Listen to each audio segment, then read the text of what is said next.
Oya urenyo koro moke juang, wasiduogo wantiere kar kae mbaka koro dawa gore ka wacho ni mbaka ni koro wan go ka wada mana rango ni okinyi maka wuono wantiere kanye okenge mage mosego iwacho ni nyaka sani okenge mage moketi moro makare mar neno ni adieri joma mine oyudo ratiro magi gigo mag de gier ni mondo gitim nyaka sani gin gigo machalo nadi okinyi maka wuono kane orango gazet okinyi ne ntiere gigo mathoth mondiki kendo mago bende iwacho ni kidhialo joma mine kendo kigone giero kamana ahinya kuom tich makare magisebedo kacha ka gitimo nitie joma mine mosebedo gi lony kendo giserieny sectors mopogore opogore okinyi maka wuono nyakoro moke juang wadhialo mine kamoro amora ma untiere wadhialo nitiere jogo mamine mwaosemako bedewa kumora mora magintiere tahinya jogo bende machiegni kodu en thuolo ni mwami ibedi kaka nyakora moke juang mondo mi iyawa chunyi iyaw simbi iornwa ote machuok SMS line area dek auchiel no jogo duto machiegni kodwa e ngima waduto wakaw thuolo bende mana mar gonegi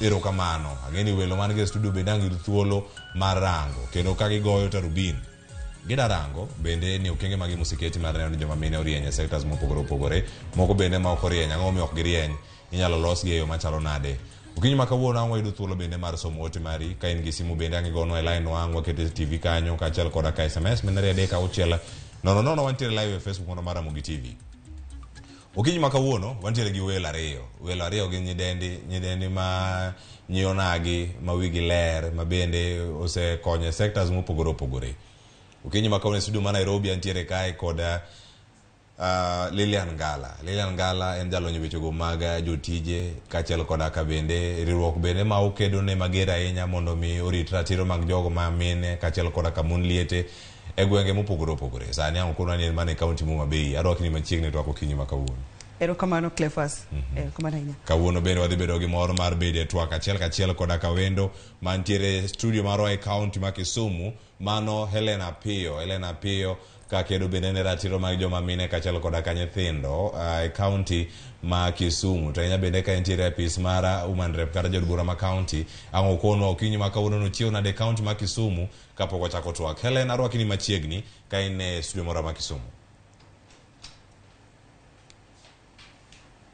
amor bedo ka kawuono en chieng' mine kendo amor gi TV Ramogi kuom luongo joma mine mondo watwagi erokamano ahinya Helen kuom yudo thuolo achak mana kodi kanyo e studio ma Kisumu odiochieng' ma kawuono kidhialo joma mine iwacho kanyo ni en International Women's Day odiochieng' ma kamae en gi iwacho ni ikawe gi pek maromo nade okinyi ma kawuono oyawre uruji kwa Ramogi kamora mora ma untie gi nyinga Helen Tulia Pio atiyo e tij officer woman representative maja orito jo Kisumu County tachung' ne weche joma mine gi nyithindo e office no koro kawuono adwa ni watwagi kawuono en chieng' joma mine wamor kabisa nikech nitie okang' mang'eny ma wasekawo ka joma mine kata wayudo ni seche moko nitie pek matin but anyalo wacho ni osebedo maber gi joma mine kawuono en chieng' joma mine to waloso kawuono on digital innovation and technology for gender equality wasechopo kure sani yudo ni nitie gik miluongo ni women empowerment economic empowerment gi simu inyalo yudo yon mayot joma mine wa encourage joma mine mondo dhi e TVET gin courses moko mag lwedo masonry tailoring gi mang'eny mantie then wayudo ni wa support joma mine gi joma nyiri mondo dongre kik gibed kuonde ma gisiko gibete ka giwacho ni mine ok nyal chuo manyalo kokamano to wayudo ni digital technology be osekelo chandruok ne joma mine iyudo ka gimoro nitie ni cyberbullying koro digital technology osekelo mabeyo to bende nitie maricho be mosebirogo Koro ang' nwago mbaka mondo waneni to wasechopo kure ka joma mine to wadwa ni wachop kure. Erokamano ahinya. Mano Helen Apio kugi county ma Kisumu kedo ratiro bende mag joma mine kaachiel koda ka nyithindo richo ma kawuono wadagoyo mbaka kotenore kod jogo ma mine. Okenge mosekete wacho kata bende weche mathoth madhi loso twak mar odiochieng' ma kono kawo pachi bende county kamoro amora ma intiere kar kacha. Lilian Ngala machiegni kendo ka irango chenro ni odiochieng' ma kawuono kidhialo joma mine. Ini idhialo joma mine nang'o? Odiochieng' ma kawuono iwacho ni koro idhial gi nade kata yo machalo nade? Odiochieng' ma kawuono en gi pek mane kuomi kaka Lilian Ngala? Mokwongo Cleophas erokamano ahinya kuom odiochieng' ma kawuono ni gwelwa mondo obed e studio kae wagoye mbaka gi mine. Mar ariyo en kodo joma mine ni congratulations. Kawuono odiochiengwa mar bedo celebrated ne gik mosebedo kwa timo mabeyo. Obed kamora mora level mora mwantiere, obed ohandi moro matin mitimono kamora mora, tiende ni kawuono odiochiengwa joma mine wawuoguru oko mondo obed gi mor gi jiwo ni en odiochiengwa. Erokamano. E kinde gi makoro nitiere wechego mag lony manyasani kata wechegi mag digital, wechegi mag technology, to koro mae moket kaka thor wach ahinya ka irango theme ma igani kotenore koda twak ma nitiere godo mar dhialo joma mine kaachiel koda ka teknolojia masani. Nitie jogo ma pok oyude, nitie jogo ma tiyo kode, okenge moseketi. Bende iparo ni thor wach odiochieng' ma kawuono ka ilose e weche mag mbui, tiyo kode lony manyasani, teknoloji kaachiel koda magi bende mag kelo nyisruok manyien kata lony manyien. Wacho kanyo ni weche mag innovation. Bende joma mine oserieny kuonde mopogore opogore. Ahinya bende kata sekta ma intiere mara ni jotije bende ochopo katiyo makare. Puoch gi pak ne jogo duto mosechopo kar kacha. To nyaka sani ang'o mnyalo wacho kotenore kod wechegi mag mbui kaachiel koda ka ngima mag jok ma mine? Cleophas mano penjo maber kabisa. King'iyo kama wantiere kaka kanti mar Kenya, pod wan chien matin. To wan chien nikech gik mang'eny. Ok ni nafas onge. Nafas nitiere, but pok wabedo gi structures manyalo support joma mine mondo ochopi okang' madwarore e weche manyasani kata miluongo ni technology and innovation. Koro anyalo wacho ni nitiere nafas maduong' ma pod onego bed ni watiyo matek mondo ochope kanyo. Iyudo ka mine wan gi biashara kata wago ohala mang'eny e gwenge wakucho, but kochopo kar joma nigi accounts kata joma timo banking, yudo ka joma chuo ema nigi bank accounts. Ang'o momiyo joma mine pod onge? Nikech gionge lony mar manyasani no. King'iyo kata weche mag technology, kech theme masani kata theme ma kawuono mar 2023 en theme mar innovation and technology, and kaka mano nyalo bedo golo reduce gap mantiere between joma chuo gi joma mine. Koro innovation pod worth struggle godo kaka joma mine, pok wachopo kama onego bed ni wachopi. To bende ang'waranga ni gin ang'o mantiere ma ponono kelo pek machalo kamagi. Bende wadhi e kaunti ma Kisumu. Helen, ka nitiere chenro mopogore opogore ka sani warango bero ngima jogo ma mine ka irango e laino ma obedo ma science kata wechego mag innovation, kelo paro manyien kata lony manyien e kinde ma opogore opogore. Ka irango bende tudruok margi kod mbui, wechegi mag mbui, inyalo wacho ang'o kama e thor wach odiochieng' ma kawuono? Erokamano ahinya. Gima daher nyisi en niya, joma mine pod oluor. Akia gima joma mine luoro. Basi yudo ni technology and innovation ng'enyne otimore e boma. Kidhi kuonde moko kaka idhi Ahero, idhi Nyakach, iyudo ka mine pod oluor tiyo gi simbe gi gik moko ma technologically savvy gi. Koro we are trying to encourage kata mondo digital hubs ochop kuonde ma mine gi nitie. Gimomiyo wanyiso gi kama, iyudo kata ni bank sani ibro yudo ka jatenda Ruth Odinga Busia nyocho miyo mine loan. To loan gi kanyo nyochi miyo gi, to en gimi miyo gi e lwetgi. Inyiso gi ni bed gi simu mondo ing'e tiyo gi simbi, mondo koro kata idwa timo gimoro titime e yo mayot. Ok ochuno ni nyaka ibi Kisumo e kigol pesa e account, kata ibi Kisumu e kichul samoro idwa waro gimoro Nairobi mondo bini kuma intie. Koro gi lweti no gi simu ka in go e lweti, oyot timo go ohala. Koro mage gik ma watemo encourage go joma mine ma swekra sama gitimo ohala gitem timo ohala gi simbegi. Iyudo kata ka bank nyisogi ni ero wasemiyo grant moro matin through GIZ. Koro gimutime niya, tiuru gi simbu mondo uyud pesano. Koro en lony ma joma mine pod oluoro, but why encourage gi through digital hubs mondo gichak tiyo gi technology mondo giyud konyruok. To digital labs watiyo nyaka gi agronomist. Digital labs gin jok moko madhi e puothe kuma mine puro mondo opuonjgi e yo mayot molony ka gitiyo gi digital technology. Ellen, digital labs gintiere gwenge ma Kisumu. Pono no nyalo bedo ni gwenge mamoko podonge to gin kanye kaunti ma Kisumu. Joma mine moko nyalo penjo ni magi ni ga kanye, pono no dani ni poko chopo kata cyber, poko chopo kata kanye. Hubs gini kanye. Iyudo ni office women rep koriwore gi government ma UK ma Cheltenham. Nyoriwore mondo kelne joma mine gi miluongo ni resource center. Wadwa keto tijgi mayot makata koro samimiyo ng'ama miyo basari ma nyathine dwaro basari. Okochuno ni nyaku biye office. Koro gi app no ka en go e lwete e simbe kata nyathine kata nyakware kata watne moro. Konye go mapiyo. Wacho ni donjo kama ti apply mana kaka inyalo apply loans mag simogo. Kori yudo ni ka waketo negi app go machiegni to gitiyo go mayot. Koro kochuno ni nyaka giti gi fare biro e town.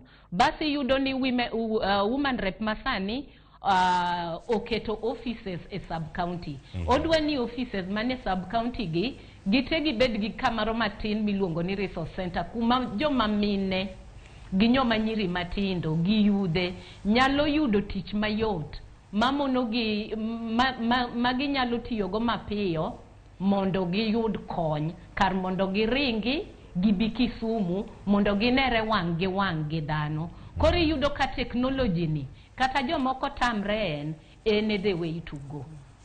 Konyruok bedo mayot ka watiyo gi technology iyudo kony mapiyo. Mano be adwa wache wach gender based violence.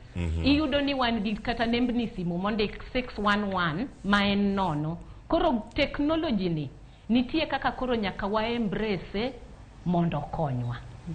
Erokamano ahinya. Nitiere penjo mathoth ahinya mantiere kar kanyo. Mano mara Luenja go makit chwech bendo aduogo mondo mi ang warangi ane yo moro makare. Lilian Gala nyambedo ni ntiere sector no mano mara ndiko ji e tich kata ka ntiere kar kacha jogo ma oganda mathoth thoro luoro gi ga jogo miluongo ni human resource managers kata directors kinde ma gintiere kar kanyo ithoro yudo jok machalo kamagi joma mene matiyo kod lony manyasani jogo mapok oneno kata lony manyasani kata tiji mitimo e foundation no mari ka irango sani e kinde ma wantiere sani gino ma Helen wache county ma Kisumu hubs mag digital hubs gi bende ponono eno kang moro ma sirkal bende nyalo keto yo makare mondo rang ne dieri joma mine bende yudo thuolo mag bedo ka koso joma chuo pod dhi kaw mana thuolo gi duto kata kinde montie kawuono.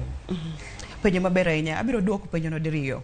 King'iyo private sector gimiluongo digital hub sani kembe mang'eny ni godo kama tiye bank one digital hub mayudo ka wan gi software engineers mane tich magitimo gi develop softwares products koro tiende ni private sector osadhi okang' mamalo gisabedo gi that deliberate effort magiloso gik machalo kamago weche makelo dongruok e weche manyasani kidok e foundation kai iyudo ka tiyo gi mine man piny matin mine maonge yuto mine ma mondliete tiende ni koro kanyo gionge lony manyasani koro mano bende iyudo ka government nyalo kawo sirkal nyalo kawo atua mar koro bedo gi gik ma nyawadwa machielo Helen owacho in terms of kaka ginyalo timo outreach programs ma gichopne joma ni piny kabisa mondo gimed tiego gi e weche mag nyasani koro gi private sector anyalo wacho ni tiere okang' ma gisakawo kendo gitemo timo kama ginyalo to ka keto kata wachno kendo kata kano kar bank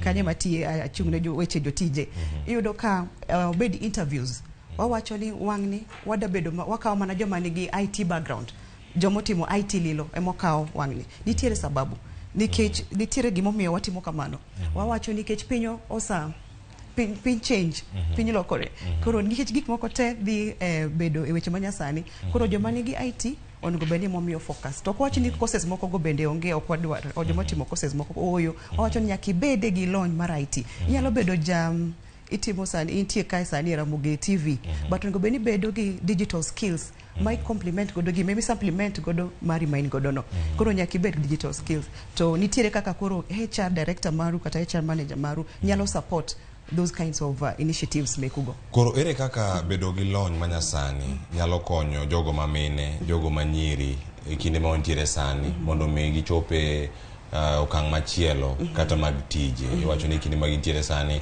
mogo nyalo bedo ni sewacho kata onego bed ni kod skill machielo kata ka gintiere kata weche gi mag mbui ginyalo yudo gi kuonde machalo nade ng'ato nyalo penjore ni an natieko course mar higni 3 mokalo ok ane tiende mondo mi adog e mbalariany kata dog e skul machielo mondo mi adhi apuonjra gipenjore ni ngima bende obedo matek dog e skul odhi osom nyoro ne wan gi twak ka wi malaria ng'ato wacho ni ok dakaw chanjo tadenyo ng'ato bende penjo sani koro ni adhi akaw weche gi mag mbui ta nyalo donjo Facebook anyalo donjo gik machalo kamagi nango en ber mane mabedo kod lony machalo kamagi nyalo bedo ni konyo ganda kata kopogore weche mag tich Clever kopogore gi weche mag tich bedo ni in gi lony manyasani bedo ni in gi digital skills kata technology no in gi ng'eyo mar technology yot mondo ibed gi ngima makare kata ngima mopogore kopogore kata gi weche tich nikech ibiro bedo gi information kata mane simbi kanyo mar ariyo ka en weche tich bende ka nitiere promotion e tich yot mondo ng'ama nigi technology background kata ng'ama nigi digital skills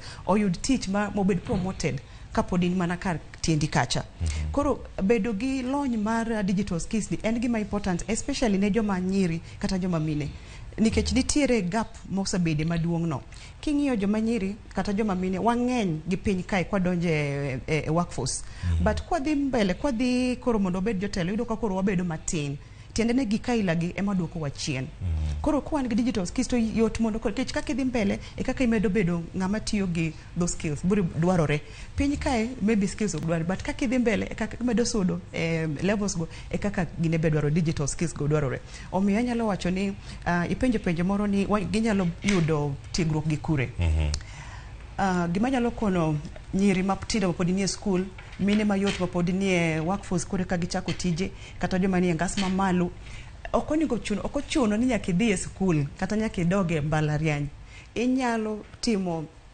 sombine online to koro online nyaka ibede gi ng'eyo mar donje online no ineno kama koro bedo matek nyaka koro ibede gi basic know how mondo idonje e somono gimoro nitiere platform moro iluongo ni LinkedIn nigi courses mag online free onge chudo koro ok ochuno nyaka idog e school to kwa wach ni nyaka ibed taalam kata nyaka ibed expert mar technology oyo you don't have to be an expert inyalo bedo mana gi ng'eyo matin moromo to chiteri mbele koro ka nitiere promotion moro ine mikongo pari ka nitiere tich moro moneno sani mana katieko gi penjo ni no Cleophas kata Ramogi kae ki ng'ato dwaro tich okapani ng'ato pod ndiko PO Box Ramogi Studio or Citizen Kenya okapani pod otiyo gi PO Box ubiro dhi e website ibiro dwani team application online e portal kacha mitiek application no online onge kama interacte gi jo ndik ji tich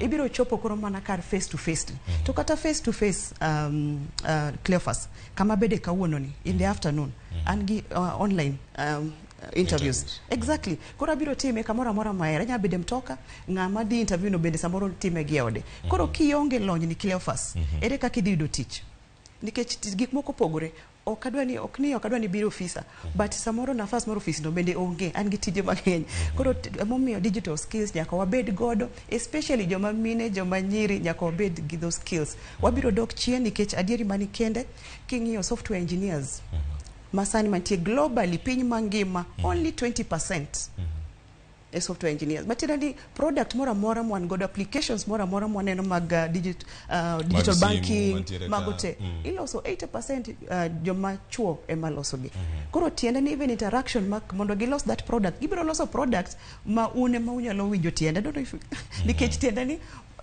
paro mora mar miyo kata ng'ama onge iye kanyo so already one gi disadvantage kanyo koro 20% is quite low kani tiere kaka joma mine kata joma parents mani oko kanyo anyalo kwaunu uter nyithindo school kata ko ken school watch courses mag IT we gidogi gi supplement e digital skills kai Aya, nyakoro moge juang lony nitiere karka inyalo manye kamoro amora ma intiere. Iwacho ni rieko koro kosemi modong inyalo yudo kate buge mago ting'o nyaka gazet misomo pile ka pile. Na paro ni kata ni gazet siling 60 Kenya kae, kidhi e piny Uganda en siling 2,700, kidhi e piny Tanzania iuso gazet achiel siling 1,700. Pesa ma Tanzania gi pesa ma Uganda gintiere kar kanyo. Yude gimore som nikech kanyo bende ma tije machalo kamagi. Elena Pio, e thuolo ni duto ka nitie kaunti ma Kisumu, iwinjo kata ni nitie thuolo mag tije, ginyalo bedo ni girom, nyalo bedo ni gipogore, choko pach mine loso weche mag lony manyasani gi, nyalo bedo ni gin kanye. Mano koting'o nyaka wechego mag tudruok, mano mondo rang ni inyatiek lwenjego mag kit chwech, mago mag GBV e kind mamoko. Pach jok mamine, ginyalo gin ga kanye. Joma mine bende giikorega mar bedo mondo mi ochok pachgi gigi, giikore mondo mi gisom giyud gima chalo kama, koso en achiedh nane mane magi kale maduoko gi chien mondo mi kik giriwre gi jowetegi ma bende somo mondo losa ata malo 20 mag jogo mabedo engineers, wajin software engineers ka setas mamoko bende gintiere. Ang'warange ni mage gik moko ma bende giyude pek moko manyalo tamogi timo tim ma joma chuma moko bende timo.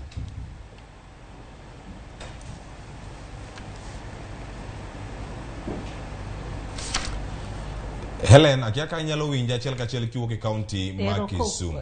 Kora winji ilal na matin. Aya, iwacho ni weche mag tudruok samoro kalo kachoka kata to yudo jam. Koro tamre chopo e studio ma Kisumu.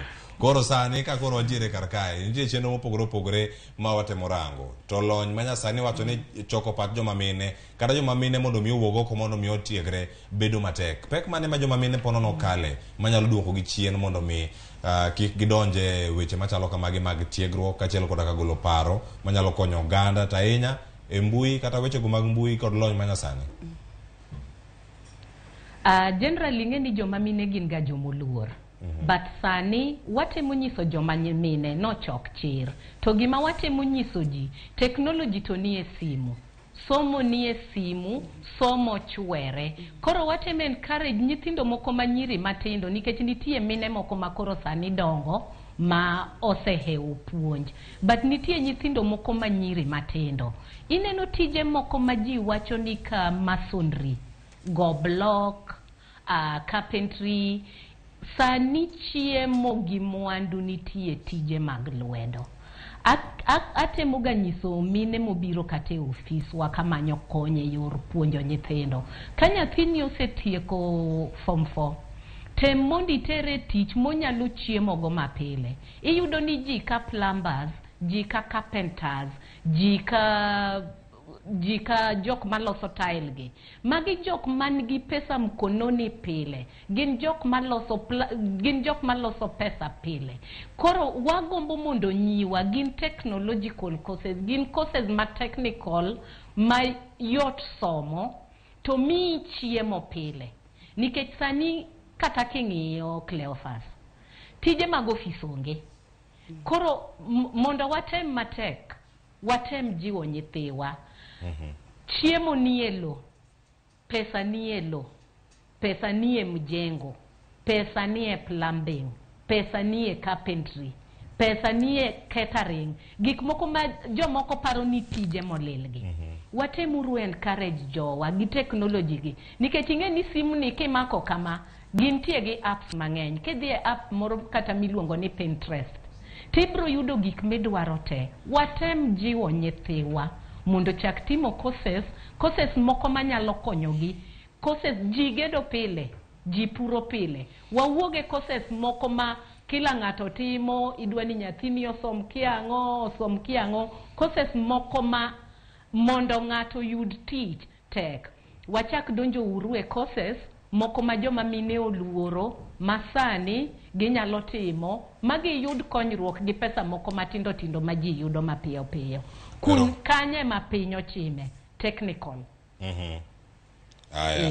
Odani mag paro no gi kanyo, paro maliu go wuok e kaunti ma Kisumu. Angi kono wako duogo iri e kaunti ma Kisumu kachiel koda ka Lilian Gala kwa nge studio. Kawa kao thuolo ni mondo wadhi e kaunti ma Kisii. Wadani warangi ni bende thuolo ni ka yudo koro gin kaka ng'amiyo.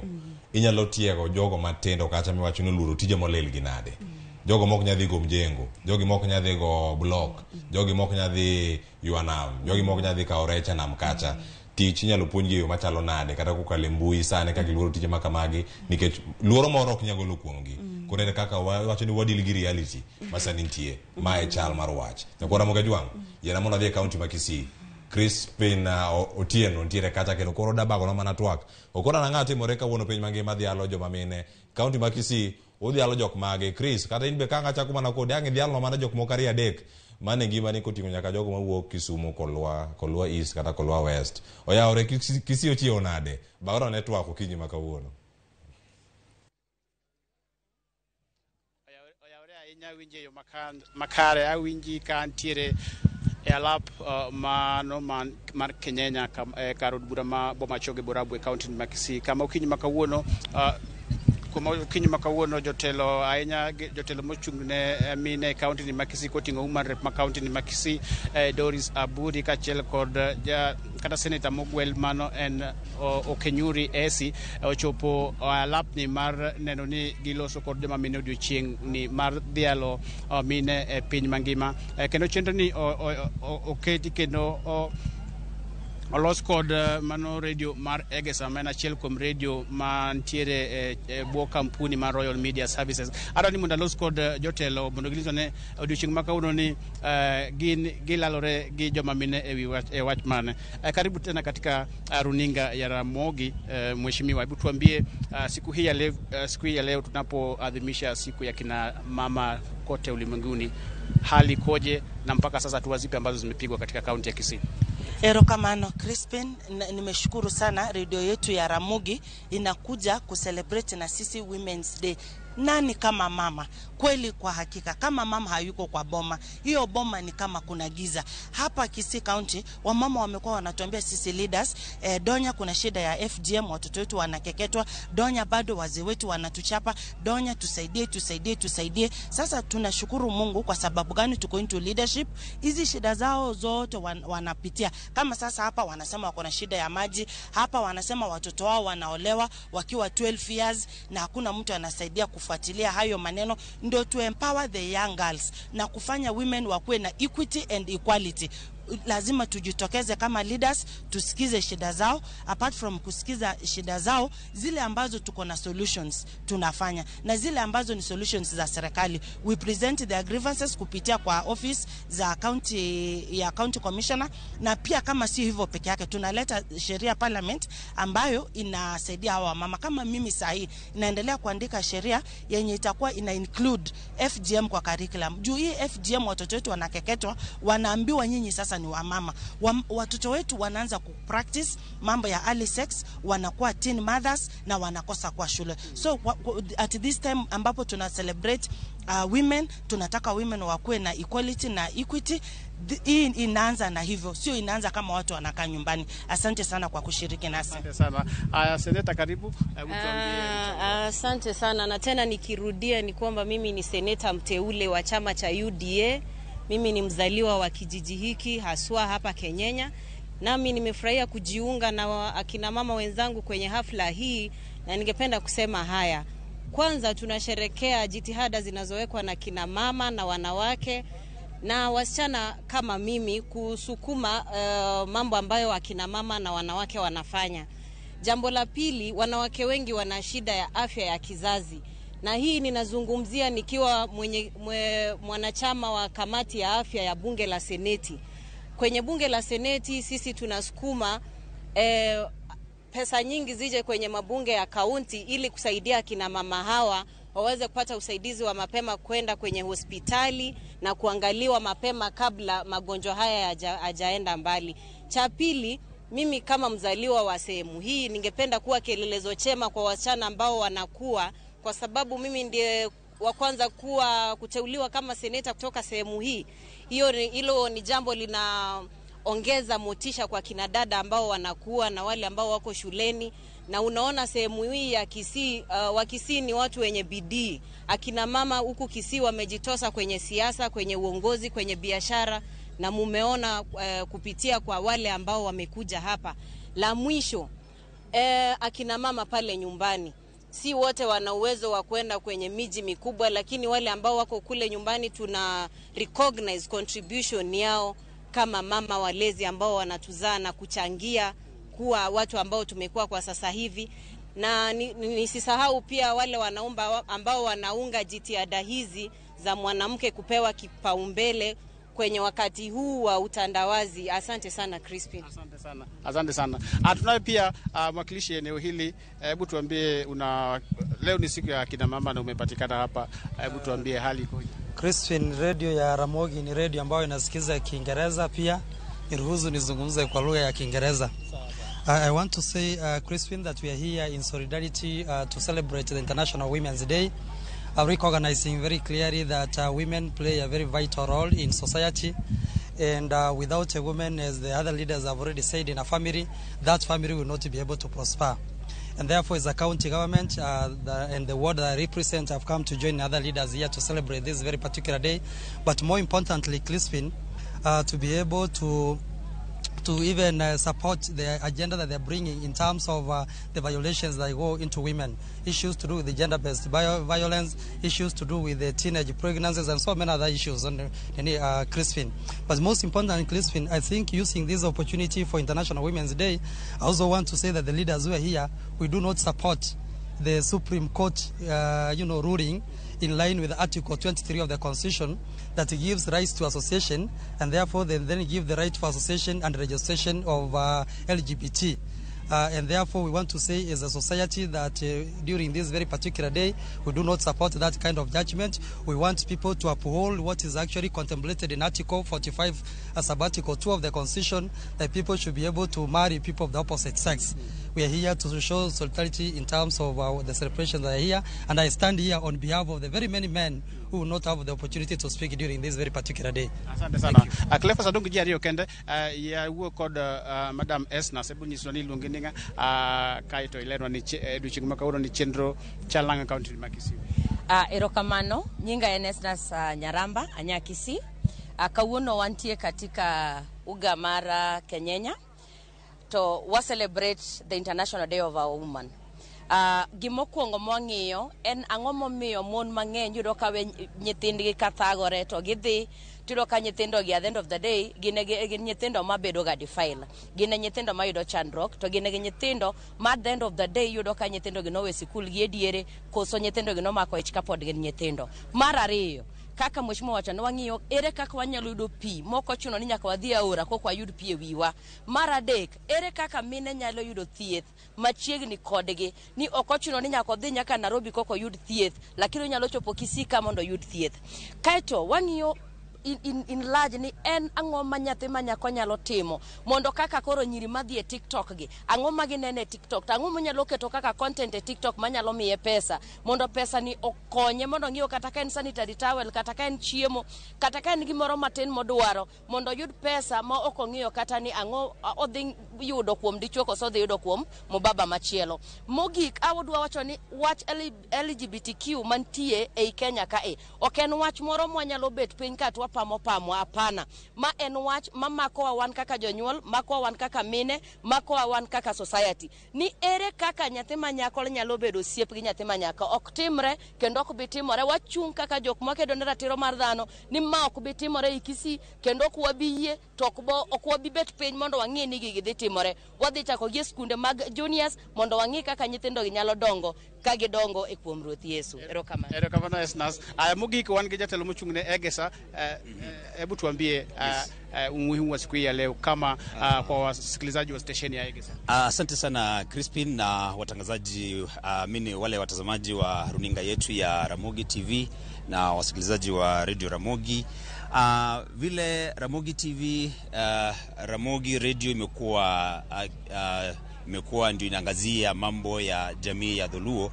Egesa FM tumekuwa katika hali hiyo ya mstari wa mbele kuhakikisha kwamba jamii ya Omogusi tunaangazia yale mambo ambayo yanatendeka kila wakati, aswa katika maendeleo na mambo mengine yale. Kwa hivyo siku ya leo ikiwa ni siku ya kina mama, Radio Egesa FM tukaona ni vema tukaweze kukusanya washikadau wa maendeleo mbalimbali, wale wa kifedha, wale wa ukulima, ili wakaweze kutusaidia na wakaweze kusaidia wamama wetu wakaweze kujiendeleza katika biashara, katika ukulima.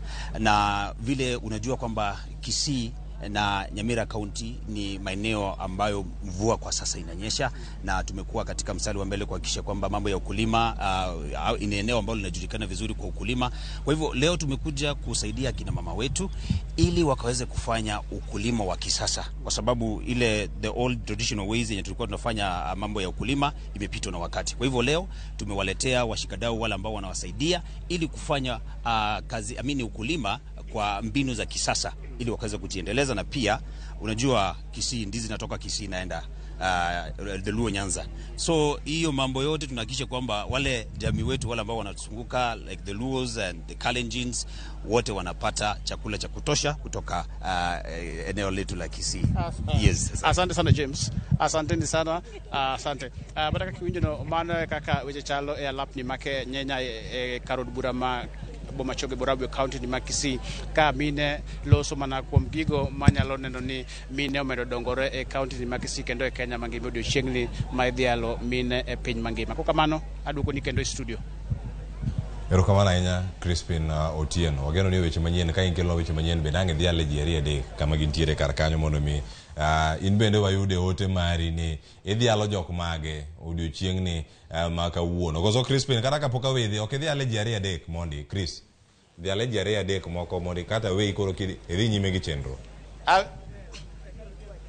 Awiji Clefas jogo madaher mar Dhialo okinyi makawuore koting'o nyaka Minu Crispin Otieno mano mantiere e county no ma Kisii kaachiel kod Regina Arodi bende mantiere mano mara mantiere Kolwa East. Omiyo gin mine modhuro madadhial kuonde mopogore nyaka Theodora bende mantiere Ombo Hospital. Kaka vano Clefas list duong angna medi moko koromo sa 7. Erokamano ahinya listi maduong' na wang'enye matindo podi. Ageni pola dhi mbele nyaka mbui kata mar Facebook mar Ramogi TV. Erokamano ahinya Crispin Otieno kuom miyo ripot yo makare kuoke county ma Kisii. Nyakwara Ramogi Jwang kanya kuma kwa we wakawa ne ote madonje Facebook kata mar Ramogi TV. SMS bende wantiere godo 3 nono ote mag Facebook. Monica Calvin wacho ni an Monica Dhialo mamana kuom rita nyaka chop kama antiere sani. Nyasaye omed ume kendo omede ngima. Erokamano ahinya Monica. Shamim Happiness Okelo Dhialo minwa Phoebe Achieng wacho ni aheri ahinya mama mano nyargi Jobo Galo nyargi Eunice Lilian wacho ni nya Chief Nation Ogalo, may you live long mami. Erokamano nya Shamim kumote mari. Susan Nyakoko Dhialo mama na nyar kano Kakola nyargi mosanindo biwa Nyasaye mondo med nyalo ni minwa. Erokamano ahinya Susan Nyakoko. Christopher Omolo wacho kanya ni pami mano nyaro yoma, that woman deserves love. Nakupenda sana mami. Odhi mbele kanya oko wacho kanya ni Zoeka polepole. Wacho ni Zoeka polepole to see your son graduating this December. Ero wacho kanyo put a smile on your face. Mercy Otieno wacho ni my mommy, my happiness. Wacho ni my everything. 1 in a million. Live long mom. Mondi ne nyari kachelo koda nyigi mathoth ka graduate. Erokamano ya Mercy Otieno. Samuel Riako wacho ni mano Samuel Riako Dhialo mama na Consolata, a great woman in my life. Erokamano ahinya Samuel. Ote pod medo mana donjo karka ni magi mantie kendo. Mary Ochogo Dhialo minwa mano Eunice Atieno Nyarasembo. I really love you mami. Joma chon kanye keluru ote koro kawaronjo ka Johnny Caroline wacho kanyo ni Dhialo mama na kaen Rusinga. Nyasaye mondo mede ndalo mathoth gi ngima maber. Waheri mama nyarowino onge ng'ama chalo kodi. Erokamano ahinya kuom ote majaber no. Masio Chieng wacho ni sending love ne mama na Mary Thomas mano nyar Gema Sumbi. Nyasaye mada rit nai ndalo duto. Minasis gi Kofi. Ero Nyakwara Ramogi Jwang ote medo mana donjo githoth ka gintiere kar kanyo. Ote mogik wacho ni Connects Minfili wacho ni an bende Dhialo na minwa the late Mary Aweno mano nyara Kateg Jera. Wacho ni Kateg Jera may she continue resting in peace. Chunyo mondo medi weo kama ber. Wacho ni nyargi Joma achaka Dhialo daktari musiep chunya Beryl Nyarugenya Kinyi Lucy kod an awuon Dhialo Reno wuon koni min Fili erokamana ahinya ne jogo duto bende madhialo joheragi minegi weynigi deyegi kaachiel koda osiepegi bende mano osewuok e piny ni kodhi e piny ka gin gi geno mar chier chieng' giko wakwayo nun bende ubed kod hawi makare wacho ni lal to ken tho en chako ngima manyien gin bende kama gintiere gimedo bedo mamor ka itimo tich makare ma itimo sani adhi e kaunti ma Kisumu welo kaon wagoyo mana mbaka studio ka angaduogo mana matin amulo mana matin tawuok sani ware adhi e kaunti ma Kisumu koro ok adhi Relen adhi Millicent Adhiambo oyawre Kisumu chio nade mana kaka watime kaunti ma Kisii Dhialo ji ariyo adek ngima ni kaka Millicent Adhiambo jogo mamine wacho ni Dhialo gi eyo machalo nade kata miwa pat jo Kisumu piny mangima Dhialo joma mine kawuono jo Kisumu wacho nade Millicent Wachio maber Cleophas achiel kachiel kawuok e Grace Onyango Hall kuma bende wane gi nyasi ma idhialo godo odiochieng' joma mine ma bende odiochieng' ma kawuono idhialo e piny mangima kapok adhi nyime ok awinjo kata kidhiala kata kamano to agna dhi ni achiel kachiel nyaka jogo ma wan go kae wa bende dwa twak no kotenore kod twak ma wan godo e studio kotenore kod gima kizungu dendo kata thor wach margi ma bende en innovation and technology for all gender equality ma bende dholuo wanyalo wacho kanyo ni keto joma mine lai achiel kata tiyo gi lony manyasani e keto joma mine lai achiel kod chwech mamoko manyiso ni joma mine bende inyalo kete ote kuma malo kata inyalo migi lemo mopogore opogore kaka joma mine joma chuo osebedo ka imiyo ka kamano to achiel kachiel abro teri ir joma mine ma bende achungo kaendi ma bende ochopo kaendi mar Dhialo odiochieng' joma mine mondo ginyiswa ni to okenge magi dak keto mondo ginyani thor wach magin go kawuono chopo kare joma mine okete tielo manyime kendo dhialgi e yo ma odimbore kendo yo mogundho machiegni abro chako kodi bichung' na gi kaendi ibro chako na gi nyingi tinyisa ni tichopo ka odiochieng' ma kawuono thor wach ma kawuono mabe wan go mar neno ni joma mine okete tielo manyime kendo dhialgi e yo makare okenge mage muketo ema dwani nyisa kaendi mana mapiyo piyo king'iyo kamera wawe amakoni erokamano iluonga ni Ada Omedi anatiyo County Government of Kisumu to I'm in charge of gender in Kisumu County Government. To kawuono achopo kae mondo wa mor kod mine. Kechambe anachiel kuom joma mine. Wa mor kodgi kolure e theme ma kawuono mawuoyo kuom technology, innovation and technology for gender equality. Odwaro mondo joma mine mondo ojiw mondo chak tiyo gi technology kech mane kama piny dhiye wang'e maber ni ji osebedo ka paro ni joma mine ok nyal timo gik ma kamagi nikech area ni nowene joma chuo to sani wase neno ka historia osenyisowa ni joma mine nyalo nikech kwa rango ng'ama dhako ema notimo kwano momiyo gine mokwongo madhi e dwe Apollo mokwongo madhi e dwe ne kwano manogo gi dhako mamiyo gino notimore nono to kadipo ni dhako nok nogo kwano ji ok dodhi e dwe wifi mwatiyo godo sani ng'ama dhako ema nokelo wach wifi omiyo wang'e maber ni dhako nigi wich manyalo kelo technology mondo obed mayot mondo ji oti godo e piny kae ng'ama dhako pok otema to koteme to nyalo kendo wang'e maber ni technology ber nikech wapuonjre gik mang'eny nitie jomoko mopuonjre tedo mana through technology nitie jomoko ma opuonjre gedo through technology wadwaro joma mine ong'e maber ber technology chakre kawuono technology omiyo anyalo wuoyo gi ng'ato Amerika to an Kenya ka koro wadwa mondo joma mine one ber technology wakonygi mondo ging'e ni timo mwani nyalo timo mamo miyo wan kaka wuono kama abro kawo pach joma mine mamoko ma bende ochopo kaendi chako na gi nyingi sani ni nyawacho ang'o e thor wach ma un godo chema kono kata dhim kodo chieng' joma mine ma kawuono ng'e kamera ani iluonga ni Betty Okero atiyo gi migawo miluongo ni CSO network mukato weto e Western Kenya kawuono wacho ni wacho kine mora achiel mokwongo wacho ni celebration mara ni higa mosekalo ni nitie gik molokore mopogore opogore kalure gi gima mongodo ganeri digital technology innovation mondo wane kamine nyalo medo dongruok kawane kaka nyalo medo gi to kaka e wach wacho nango poverty reduction, e wach thieth, e wach loko hala, e wach kaka ichulo ji tije tema ji timo mondo wane kaka technology koketi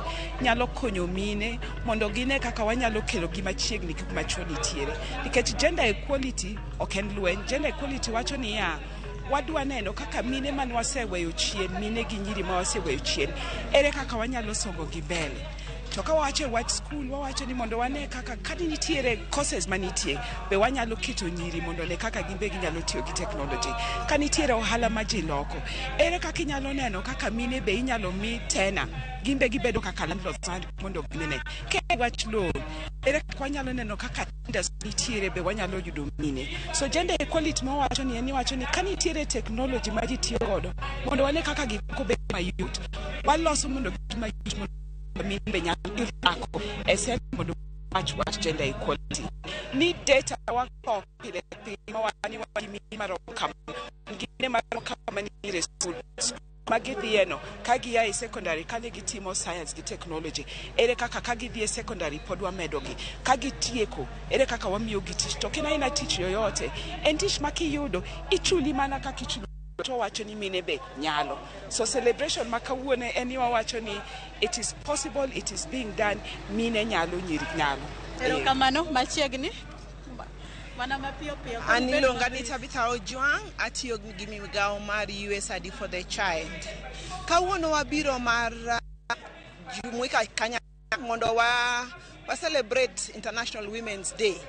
To irango International Women's Day walose wach mar digitalization mar gik mamine timo gik moko mang'eny mabeyo, gitimo ohala, giloko gik moko, giloso gik moko gi lwetgi ma ginyalo uso. To kapo ni mine nyalo dhi e internet magichak uso gikgi, ginyalo dhi e internet girom gi mine mamoko gi joma oko, gibro bet gi profit margin maber ahinya. To machielo kendo matimore ni seche miloso kuom mine ok inyal weyo makiloso kuom nyithindo. To iyudo ni e social media kaendi nyithindo bende ratich gi iroche mathoth ahinya.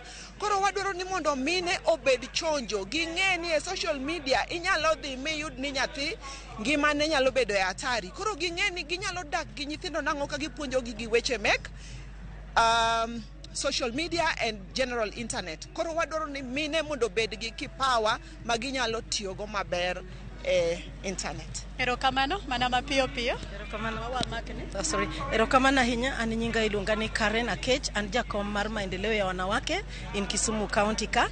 Kawuono wabiro mondo wariwre kod mine mondo wa celebrate day wa mar International Women's Day kwang'iyo okang' mwasekawo wan kaka mine chakre ndalo Beijing ka wakwano ni to wachopo kanye. Kawuono kata king'iyo theme wa en innovation and technology. Ma en muhimu sana nikech gima timore ni issues mag innovation osemiyo kadmiyo mine kawo okang' machien matin, nikech mine issues mag technology gi ok wakaw ga forefront ahinya. So koro yudo ni kanyo with that digital gap no emomiyo mine seche moko dok chien. Koro kwang'iyo sani wadwa ng'iyo ni technology ni unyalo ti kode nadi mondo bende waimarisha ngima mag mine mondo gi e yore mag ohala, e yore mag riwruok, nikech mine wantie gi gimoro miluongo ni numerical power, strength mar grube wago mondo wang'iyana ni kata kohendi ni giwaloko to wadhi loko gi nadi kwa tiyo gi power mar technology, nikech kanye makoro wadok e chien piny osedhi digital. To ng'e kama kakoro wawe mine chien to tiende ni nitiere kaka wadwa we gi chien kata mana issues mag enterprise gi issues mag ohande mwakawo okang' maduong' kabisa. To kendo sani en gima ahero kwayo kaka jatelo mag mine awacho ni wahera ahinya wan joma mine acho ni wadwa ni ne nyithindwa manyiri katiyo gi simbe waparo ni en gima rach. To sama watimo kamano onyaka wang'e maler ahinya ni waduoko gi chien, nikech sama nyithindo ma yawuoyi to yudo ka nitiere ga lot of interest issues mag technology to sani piny odhi high tech, koro yudo ka nyithindo manyiri odong' chien. Koro watema ahinya wanyalo puonjore bende through our women, obed table banking ang'o gi gimo through mine, waluoro anything to do with the digital mondo wa enhance that mondo konywa mondo olos yore mwanyalo dongorego e yo makare. Erokamano. Erokamano ama brief watieko sakit nadwa. Erokamano. Aniluonga ni Judith Jowi, atiyo gi migawo miluongo ni Maisha Meds. Med otingo hotel ne ginga mama kendo atamalo mine prochiko ema ni e migawoni. Koro kane kawuono ne ntiere chenro mar celebration mar International Women's Day waneno ni mondo wabi wakel thieth manono wa offer services ne joma mine, wapimo malaria nono to wachiwo yath nono, kendo ne wajiwo joma mine mondo ong'e chalgi mar kute mag ayaki. To kaka wang'eyo pile ji thoro muonyo yath kapok opimore. Koro kawuono ne watemo sensitize joma mine ni saa asaya ma ng'ato winjo ka dende lit to ber kikwongo ipimo mondo ing'e ni thiedho ang'o. Koro kuom mano wamor bedo part of this celebration, to kokamano taduoko erokamano. Erokamano, madama piyo piyo. Wago erokamano kaka wuono wabiro kanyakla mondo wabed gi mine kamoro achiel kwa celebrate odiochieng' ma kawuono mar International Women Day. Nyinga en Lucy Onyango, atie migawo miluongo ni Investing in Children and Their Societies. To wadwa kawo nafas makende mondo wajumuika gi mine piny mangima kachiel gi Kisumu County ka wang'isogi ni gik moko te nyalre ka wadhi e yo mar innovation gi technology, ka wakelo godo gender equality e ot, e yo mar simu, yo mar kelo familia wa kanyakla, ka watego bedo kachiel e yo makende mar ni mondo familia wa obed gi agine atua maber mar medo ng'ere, medo hera e familia, ka wa strengthen our families. Happy International Women's Day. Erokamano. Mana kamano nyakoro Mogajwang, mana kaka iwacho gani bang' dichuo mora mora mangima ne dhi maber nyaka yud ni nitie ng'ama dhako e toke. To bende nyithindo bende karieke e skul iwacho gani mano okawo rieko mar mamagi. Ka okamano gi puonj misewinjo kotenore kod odiochieng' Dhialo mine niendi kowuok e kaunti ma Kisumu ateri achiel kachiel nyaka e kaunti ma Mombasa. Erokamano. Amine Joja oko. Okay. Mana inya Millicent Adhiambo kowuok e kaunti ma Kisumu, awinji maber kowuok e kaunti ma Mombasa. Kuma ambende ado mana wuoye gi jopiny to chutho joma mine e kaunti ma Mombasa kae mondo mi ginyisa ni to gito odiochieng' ni mar yango joma mine gin gikawe nade, ang'o ma giparo, ber mane ma gineno to rach mane mantiere. Suda machiegni kae, chakra gi nyingi tinyisa ni odiochieng' ni inikawe nade.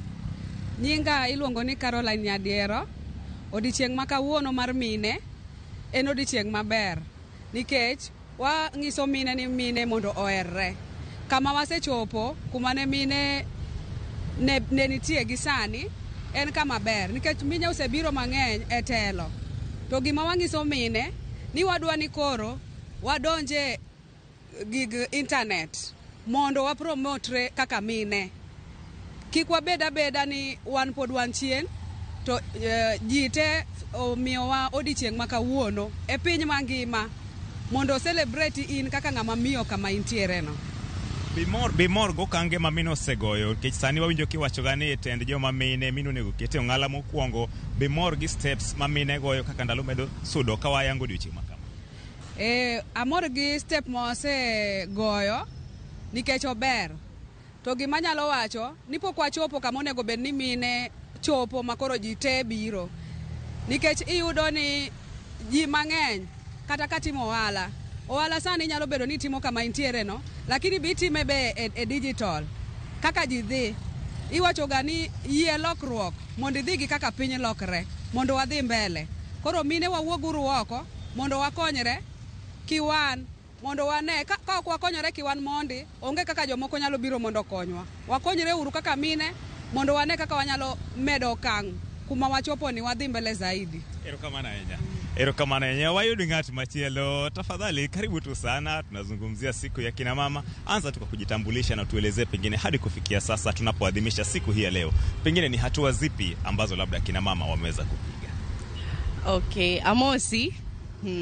Kwa majina naitwa Naila Abdalla, mimi ni mwanaharakati wa kutetea haki za kibinadamu, na siku hii ni siku maalum ya kuweza kumtambua mwanamke katika ulimwengu, kuweza kutambua mwanamke ana umuhimu gani katika jamii.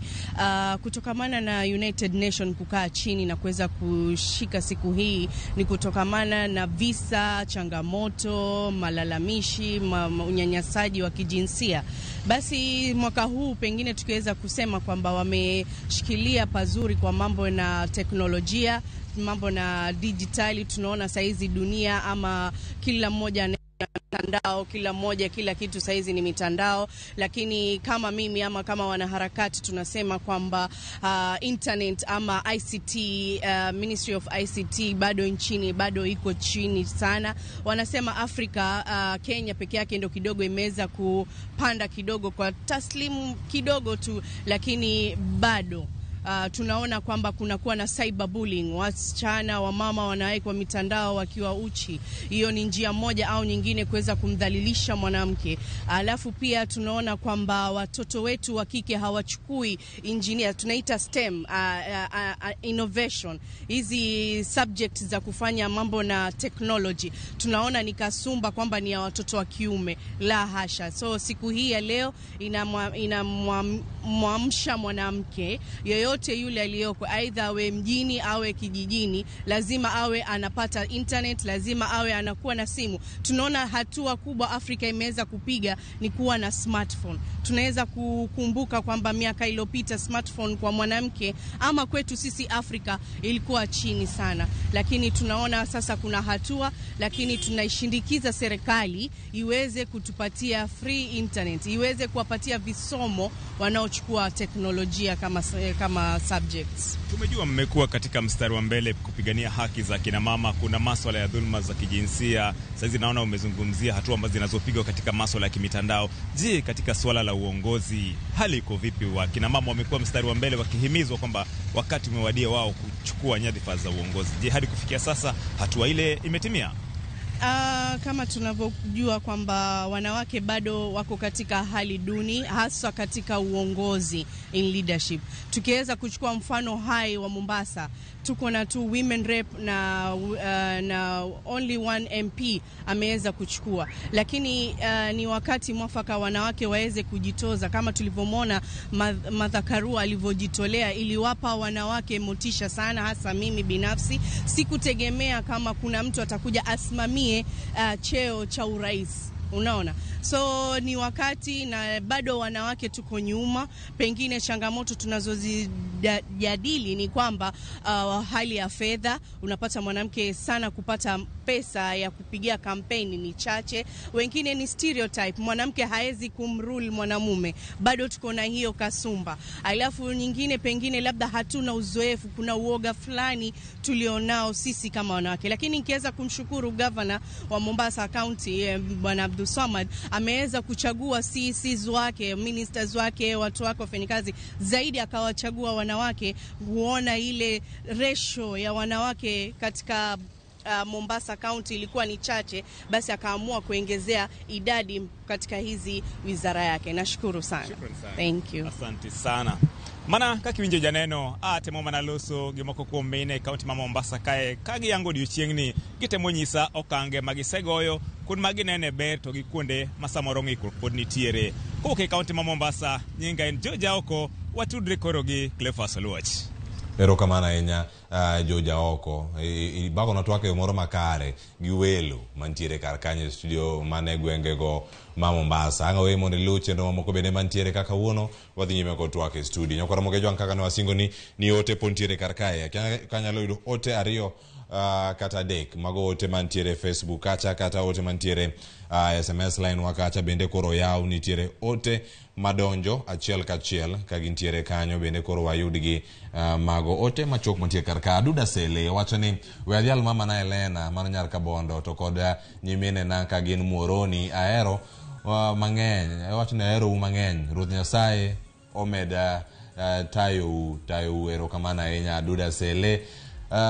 Dor Obwa wacho ni Dhialo mama na Isadora Obwa mano wadendo iso nyoyier mano nyar Koguta. Walemo ni pile Nyasaye mono medi ndalo. Lots of love mama na erokamano. Kamachelo Alphonse Odindo wacho ni powerful Dhialo mama na mano nyaka Boga. Wacho ni kamora ma intiere chunye mondo oyue mayom. Aya mano bende lamo amantire kata Jim Victor Omondi Jim Victor wacho ni Mondi Jim Mosna Wendo Lilian Gala mano nyamera ote mano ote machopo ni achiel kachiel. Odhiali bende ka wacho ni akwayo ne mama na nyar Jabunde. Wacho ni Evelyn Odumbe mano mama Tevil amor gi chenro ahinya. Erokamano ahinya Omondi Jim. Masi Buyanzi wacho ni an Masi Buyanzi kawuok Gem Ramula Isiaya County. Adhialo mama na Eunice Akinyi man Nyasaye mede ndalo mang'eny. Much love mami. Kama chielo bende wan kacha gi Mganda Benta. Adhialo dana Veronica Mganda wacho ni ting manikao kuom nyikwai pok ayudo dayo manyalo pimo godo ywe mayom nyayogo. Erokamano nyoko mote mari Mganda Benta. Konoik Brian wacho ni adhialo mama na Pamela Akinyi mana nyar Kabondo Ramula Kogonda School. Wacho ni akwayo ni mondo imed daka minga. Much love mama na. Erokamano ahinya Boazo Nyango an bende wiya ok wil gi minwa Ruth Aoko. Wacho ni a great hero in my life, always defending us on everything. Hello? Mondo abed gi ngima makare. Long life mam. Nyasaye mondo med na ngima. Erokamano ahinya ote gi thoth gimedo mana donjo Larix Mado Cleophas Adelo mama na Alice Matthew mano nya mar Oyugis. Mama osechung kodwa nyaka ne baba wewa kendo pokol gi konyowa kuonde duto. Ahero mama na sana. Erokamano ahinya ote mogik mantie kanyo Erigo Keo Kizito wacho ni adhialo mama na Mary Awuor minoda Jena Nyango. Bende adhialo Sharon Ong'ao kod Joyce Oduor jofwambo matuklu mawafuono godo gazet kod johera mag Ramogi TV. Happy International Women's Day to you all. May God protect you always. Erokamano ahinya ka gintiere karkacha. Erokamano jo Ramogi duto bende awe makare. Jo SMS we okwa weu. Wacho ni Samuel Mbeki adhialo mama na kowuok Abuoch Maram. Wacho kaluwore kod ting mapek magintiere kod godo karkae. Nitie gik mathoth ahinya modalose. Kinde to tin wasewinje county wasesomo ote ino kata kaka Dhialo jonyuol Dhialo degi osiepe gi minute gi kama gintiere. Ithulo ni sani kama ne Ellen owe kacha agenda ngadok kacha mondo akaw pach Ellen mugi kachel koda pach wach mintie go e chenro kinyi makawuono. Kata kama dane mondo mi mak na kama wach ni chir bende samoro bedo kaonge. Chir ni isome kanye ginyalo yudo chir kanye kati med gi wach mari mugi tango tieka kwa dhi Kisumu waduogo to alori. Cleophas, chir ok en gima inyalo somo. Chir en gima ino wuon ibedo gi dwaro mar yude no. To ok inyalo yude kamano. Omiyo gima iluongo ni mentorship program nyalo kelo chiro mayot ahinya. Tiende ni jok mantiere oko kanyo ma already nitiere level mar migombo bede no. Jogo ema nyalo wuok oko to mako nyithindo manyiri mapoda pincha to miyo gi chir. Nikech chir onge class minyalo bede tisome ni kawuono wasomo chir mondo wabed godo. Koro ino wuon ibedo gi dwaro no to ng'ama nigi mentorship program mi mentors koro ibedo paired with a mentor ma ng'ama igombo bedo kama kiwango ma intiere no.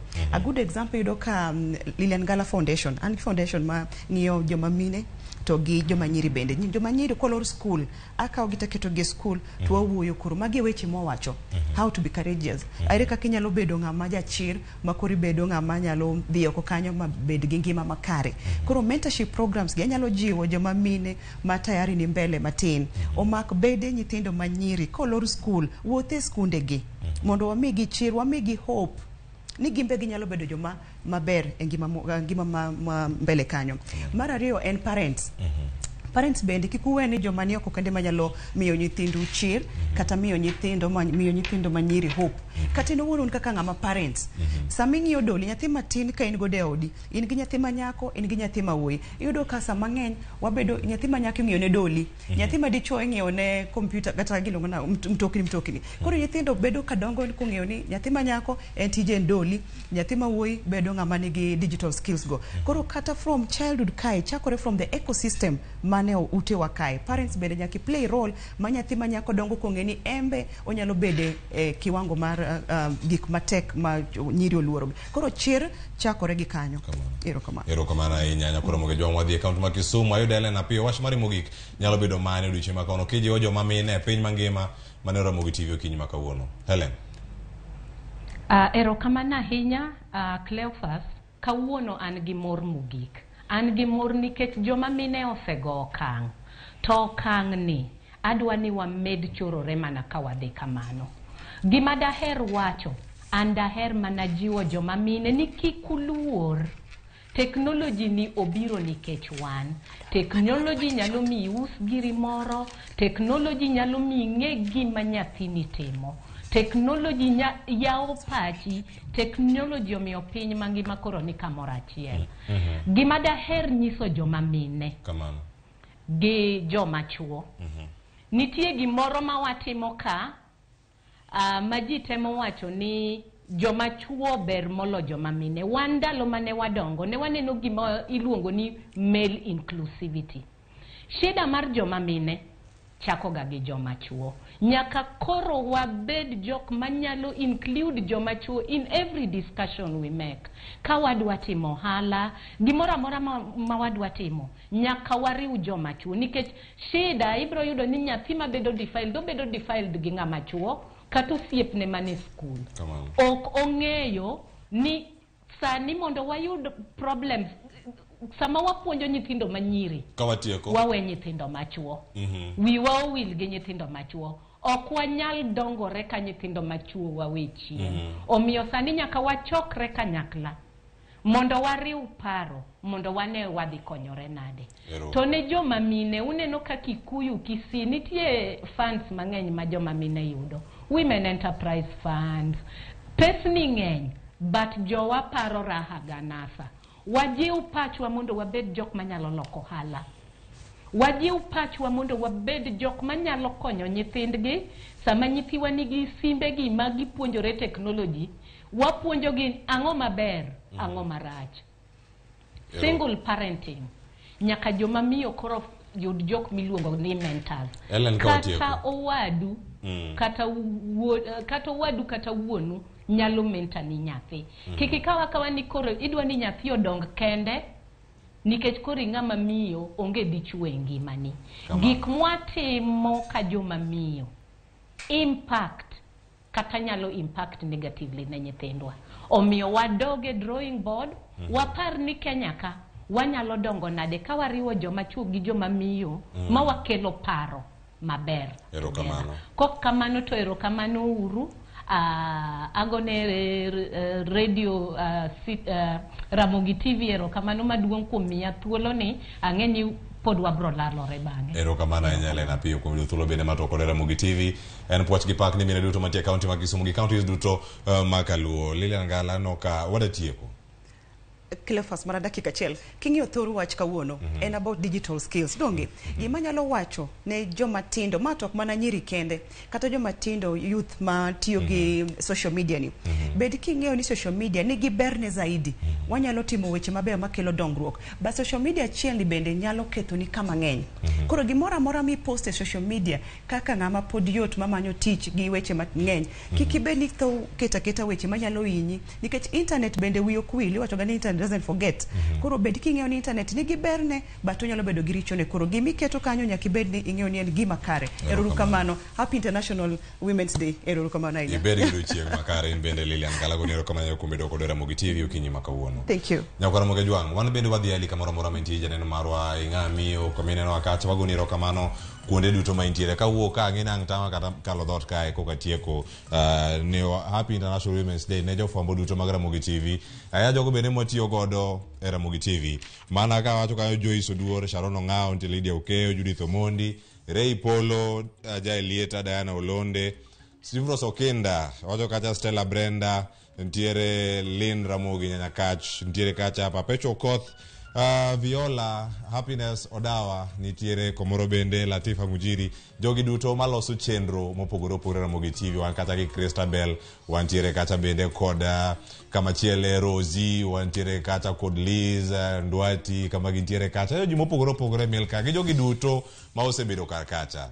En puoch gi pak. Jogo duto ma osebedo kacha ka kelonwa chenro gi achiel kachiel. Morin bende wacho gintiere kar kanyo.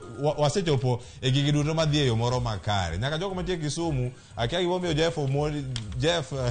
Jeff Obonyo dwani mondo mi aluonge e chenro kinyi makawuono. Kata kamano en bende oro puoch gi pak ne joma mine duto mane kaunti ma Kisumu gi joma mine mantiere e ngimane bende achiel kachiel. An bende okanga we ma otieko chopo e yo makare ne mama na mano Peresa Diambo Tieno mano nyanya kachisangu rota kanyo ma mamana kachal kod nyamera Quinta Akinyi kod nyamera Pauline Anyango. Oriti masani nyinga Cleophas Oluoch agoniro kamana inya Lilian Ngala kachal kod kamachielo Helen Apio kantie county ma Kisumu. Mano odiochieng' ma kawuono bende wantiere elo Joyce Oduor mango odiochieng' ma kawuono kiny watim gima watimo kawuono e yo mopogore mana kaka watime chenro mar mbako romo kod mano mar piny. Oriti masani nyinga Cleophas Oluoch nyaka nyakwar ma nyaka Sangorota.